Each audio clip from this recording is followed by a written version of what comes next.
Hello दोस्तों, तो आज हम डिस्कशन करेंगे आधुनिक भारत का इतिहास। इससे पहले वाले वीडियो में आपने देखा होगा कि हमने मध्यकालीन भारत का इतिहास और प्राचीन भारत का इतिहास का डिस्कशन किया था। तो हम 14 क्वेश्चन तक हम डिस्कशन कर चुके हैं और ये ऐसा करते इसलिए हैं क्योंकि आप लोग एक बार जब देखेंगे तो इस क्वेश्चन को तो आपको याद हो जाएगा। बार बार रिपीट करने से आप इसे ईयरफोन लगा के कानों में सुनते रहिएगा, तो इससे भी आपको प्रैक्टिस हो जाएगी और क्वेश्चन याद हो जाएगा और आसानी होगी आपको प्रैक्टिस करने में। तो ठीक है दोस्तों, तो आधुनिक भारत का इतिहास ये क्वेश्चन है 69वीं बीपीएससी एग्ज़ाम्स का। तो हम 15वें क्वेश्चन को स्टार्ट करते हैं। क्वेश्चन है कि ऊड के 1854 के प्रेषण के संबंध में निम्नलिखित कथनों पर विचार कीजिए। कथन है, पहला, इसने उच्च अध्ययन के लिए शिक्षा के माध्यम के रूप में अंग्रेजी की सिफारिश की। दूसरा, इसने महिला शिक्षा और व्यावसायिक शिक्षण पर जोर दिया। उपयुक्त में से कौन सा ये कथन सही है? तो इसका आंसर है सी, क्योंकि 1854 ईस्वी के वुड्स डिस्पैच के संबंध में दोनों कथन सही है। इससे चार्ल्स वुड का घोषणा पत्र और भारत में अंग्रेजी शिक्षा का मैग्ना कार्टा भी कहा जाता है। ओके दोस्तों, तो चलते हैं हम 16 नंबर क्वेश्चन पे। क्वेश्चन है, वर्नाक्यूलर प्रेस एक्ट के बारे में निम्नलिखित में से कौन सा या से कथन सही है? कथन है, इसे लॉर्ड लिटन द्वारा अधिनियमित किया गया था। दूसरा, इसे गैंगित अधिनियम के रूप में जाने लगा था। इसे अधिनियम को लॉर्ड रिपन ने निरस्त कर दिया था। तो आंसर आपका दिया रखा है डी, 1 2 3 तीनों कथन सही हैं उसके अनुसार, क्योंकि वर्नाक्यूलर प्रेस एक्ट देसी भाषा का समाचार पत्र अधिनियम के संदर्भ में दिए गए सभी कथन सही है। इसे लॉर्ड लिटन द्वारा अधिनियमित किया गया था, जिसे गैंगिंग अधिनियम के रूप में भी जाने जाना लगा, क्योंकि यह अंग्रेजी तथा भारतीय भाषाओं में मतभेद करता था। ओके दोस्तों, नेक्स्ट क्वेश्चन है 17।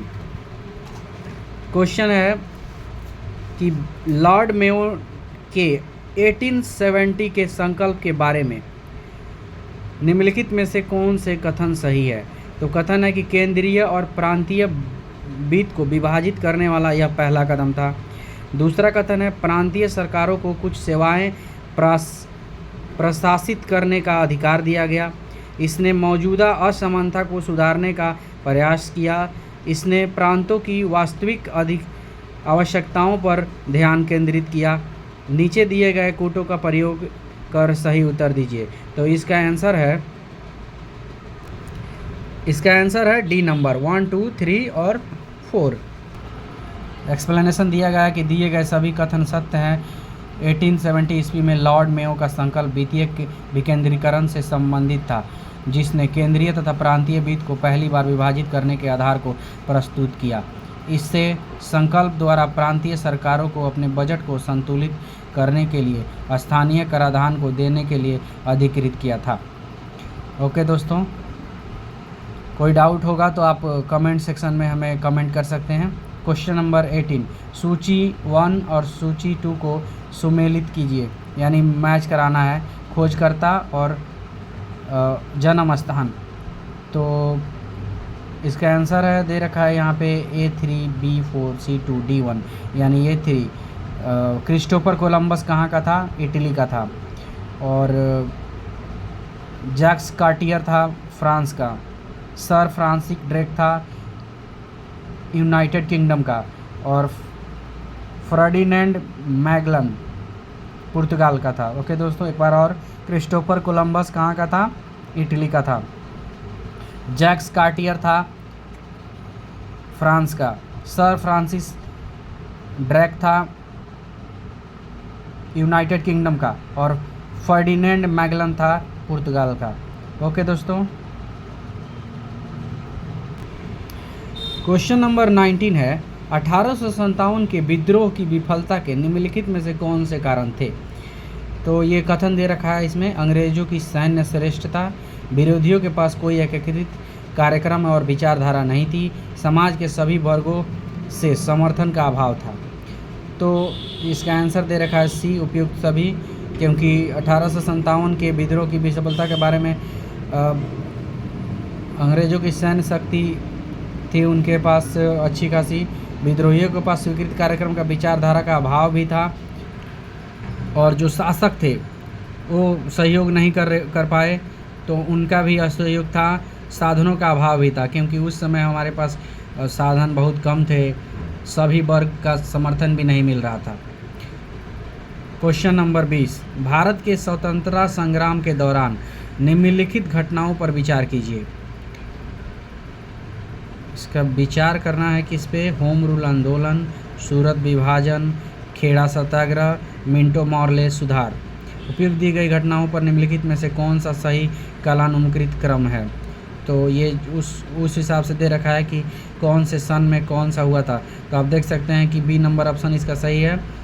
तो आंसर है कि सूरत विभाजन जो हुआ था वो 1907 में हुआ था, मिंटो मॉर्ले सुधार हुआ था 1909 में, होम रूल आंदोलन हुआ था 1916 में, खेड़ा सत्याग्रह हुआ था 1918 में। तो Surat, Minto, home rule, Kheda 1907, 1909, 1916, 1918। Question number 21 है कि लॉर्ड लिटन निम्नलिखित में से किससे संबंधित नहीं है? ऑप्शंस है स्ट्रेटजी कमीशन, शस्त्र अधिनियम, vernacular press act and Ilbert bill.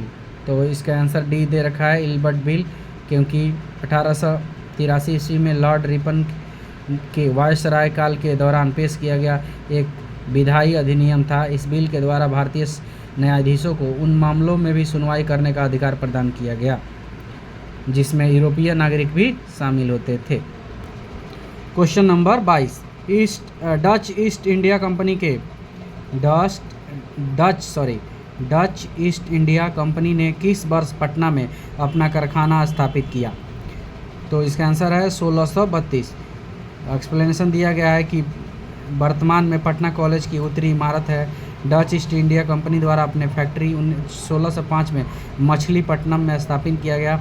1741 में कोलाचेल का युद्ध डच ईस्ट इंडिया कंपनी ने संबंधित महत्वपूर्ण घटना है जिसे डच इंडिया कंपनी तथा त्रावणकोर राज्य के बीच लड़ा गया था। तो आप देख सकते हैं कि पटना में 1632 में डच ईस्ट इंडिया कंपनी ने अपना कारखाना स्थापित किया था, 1632। ओके। क्वेश्चन नंबर 23 यह है, निम्नलिखित में से किस आंदोलन में महात्मा गांधी ने भूख हड़ताल को हथियार के रूप में सर्वप्रथम प्रयोग किया था? तो इसका आंसर है अहमदाबाद हड़ताल में। महात्मा गांधी द्वारा सर्वप्रथम 15 मार्च 1918 को अहमदाबाद मिल हड़ताल में भूख हड़ताल को हथियार के रूप में प्रयोग किया गया था। चंपारण सत्याग्रह की सफलता के पश्चात अनुसुईया बेन साराभाई द्वारा गांधी जी को आमंत्रित किया गया था। तो आप देख सकते हैं कि गांधी जी का जो चंपारण सत्याग्रह सफल हो गया था, उसके बाद इन्हें अनुसुईया साराभाई द्वारा आमंत्रित किया गया था अहमदाबाद में, जिसमें उन्होंने भूख हड़ताल किया था। ओके दोस्तों, आप देख सकते हैं कि इसमें दे रखा है कि अहमदाबाद हड़ताल 1918 में हुआ था, रॉलेट सत्याग्रह हुआ था 1919 में, असहयोग आंदोलन हुआ था 1920 में, और बारदोली सत्याग्रह हुआ था 1928 में। ये भी याद करने वाला क्वेश्चन है कि असहयोग आंदोलन कब हुआ था? 1920 में। बारदोली सत्याग्रह कब हुआ था? 1928 में। रॉलेट सत्याग्रह कब हुआ था? 1919 में। और अहमदाबाद हड़ताल जो कि भूख हड़ताल था वो कब हुआ था? 1918 में। Now question number 24। Question number 24 है, सूची 1 को सूची 2 से सुमिलित कीजिए, यानी मेलाप कीजिए। तो आप देख सकते हैं कि भारत सेवक समाज है, इधर तत्वबोधिनी है, आत्मीय सभा है। मैच करना है देवेंद्र नाथ टैगोर, गोपाल कृष्ण गोखले, राम मोहन रॉय, केशव चंद्र सेन। तो ए का बी होगा यानी 2, यानी भारत सेवक समाज गोपाल कृष्ण गोखले से संबंधित है, तत्वबोधिनी संबंधित है देवेंद्र नाथ टैगोर से, और आत्मीय सभा संबंधित है राम मोहन रॉय से। ठीक है दोस्तों, कोई डाउट है इसमें तो आप मेरे कमेंट सेक्शन में कमेंट कर सकते हैं। क्वेश्चन नंबर 25 है, अम्बाबाई एक स्वतंत्रता सेनानी भारत के किस राज्य की थी? क्वेश्चन है कि अंबाबाई एक स्वतंत्रता सेनानी थी जो भारत के किस राज्य की थी। ऑप्शंस है केरल, आंध्र प्रदेश, कर्नाटक, मध्य प्रदेश। तो आपके ऑप्शंस हैं सी, कहाँ की थी, कर्नाटक की थी। कौन थी, अंबाबाई, जो कि कर्नाटक से संबंधित है, यानी उनका जन्म कर्नाटक में मैसूर में हुआ था। वो एक ब्राह्मण परिवार की थी। अंबाबाई कर्नाटक की स्वतंत्रता सेनानी थी। इन्होंने स्वतंत्रता आंदोलन के दौरान उडुपी में शराब, विदेश कपड़ों का विरोध किया। इनका जन्म मैसूर कर्नाटक के रूढ़िवादी ब्राह्मण परिवार में हुआ था। 16 वर्ष की अल्पायु में विधवा हो जाने के पश्चात स्वतंत्रता आंदोलन में शामिल हो गई थी। बहुत ही कम उम्र में विधवा हो गई थी, इसी के लिए उन्हें वो स्वतंत्रता आंदोलन में शामिल हुई थी तथा वो शुरू से ही क्रांतिकारी थी। बहुत सारे गलत चीज़ों का विरोध किया था। क्वेश्चन नंबर 26, इनमें से कौन कैबिनेट मिशन के सदस्य नहीं थे। ऑप्शंस हैं P Lawrence, A B Alexander, J Andrew और इनमें से कोई नहीं। आपका ऑप्शन है जे एंड्रयू, जो कि कैबिनेट मिशन के सदस्य नहीं थे। एक्सप्लेनेशन पढ़ देता हूँ आपके लिए। कैबिनेट मिशन में जे एंड्रयूज शामिल नहीं थे। कैबिनेट मिशन मार्च 1946 में भारत आया। मिशन में पैथिक लॉरेंस, स्टेफोर्ड क्रिप्स एवं ए बी अलेक्जेंडर शामिल थे। कैबिनेट मिशन का उद्देश्य भारत की स्वतंत्रता पर चर्चा करना था। यह मिशन ब्रिटिश प्रधानमंत्री क्लीमेंट इटली द्वारा भेजा गया था। ओके दोस्तों, क्वेश्चन नंबर 27, सुरक्षा वाल्व सिद्धांत के आधार पर भारतीय राष्ट्रीय की स्थापना ब्रिटिश सरकार को खतरों से बचाने के लिए थी। उपयुक्त विचार किस नेता के थे। क्वेश्चन है कि सुरक्षा वाल्व सिद्धांत के आधार पर भारतीय राष्ट्रीय की स्थापना ब्रिटिश सरकार को खतरे से बचाने के लिए थी। तो ऑप्शन है सी, गोपालाचारी, लाला लाजपत राय, बिपिन चंद्र पाल। इनमें से कोई नहीं। तो इसका आंसर है लाला लाजपत राय, क्योंकि 28 दिसंबर 1985 में भारतीय राष्ट्रीय कांग्रेस की स्थापना को लाला लाजपत द्वारा ब्रिटिश शासन के लिए सुरक्षा बल की संज्ञा दी गई। इस सिद्धांत के अनुसार सेवानिवृत्त अंग्रेजी अधिकारी ए.ओ. ह्यूम द्वारा भारतीय जनता के बढ़ते असंतोष से ब्रिटिश को बचाने के लिए भारतीय राष्ट्रीय कांग्रेस की स्थापना का एक प्रयोग था। क्वेश्चन नंबर 28, निम्नलिखित में से भारतीय राष्ट्रीय कांग्रेस के किस अधिवेशन ने पहली बार मौलिक अधिकारों से संबंधित प्रस्ताव पारित किए थे। क्वेश्चन है कि निम्नलिखित में से भारतीय राष्ट्रीय कांग्रेस के किस अधिवेशन में पहली बार मौलिक अधिकारों से संबंधित प्रस्ताव पारित किए गए थे। इसका ऑप्शन है सूरत अधिवेशन, गया अधिवेशन, कराची अधिवेशन। उपयुक्त में से कोई नहीं। तो इसका आंसर है कराची अधिवेशन, जो कि 1931 में हुआ था। और एक और यहाँ पे क्वेश्चन 2 उठता है कि सूरत अधिवेशन कब हुआ था, 1907 में। गया अधिवेशन कब हुआ था, 1922 में। तो अब हम कराची अधिवेशन पे चर्चा कर लेते हैं। कराची अधिवेशन 1931 में मूल विचारों से संबंधित प्रस्तावित पारित किया गया था। इस अधिवेशन की अध्यक्षता सरदार वल्लभ भाई पटेल ने की थी। मूल अधिकार संबंधित प्रस्ताव को जवाहरलाल नेहरू द्वारा तैयार किया गया था। इसी अधिवेशन में गांधी इरविन समझौते पर समर्थन किया गया, जिसमें कांग्रेस को सरकार के साथ सम्मान स्तर पर बात करने का अवसर प्रदान किया गया था।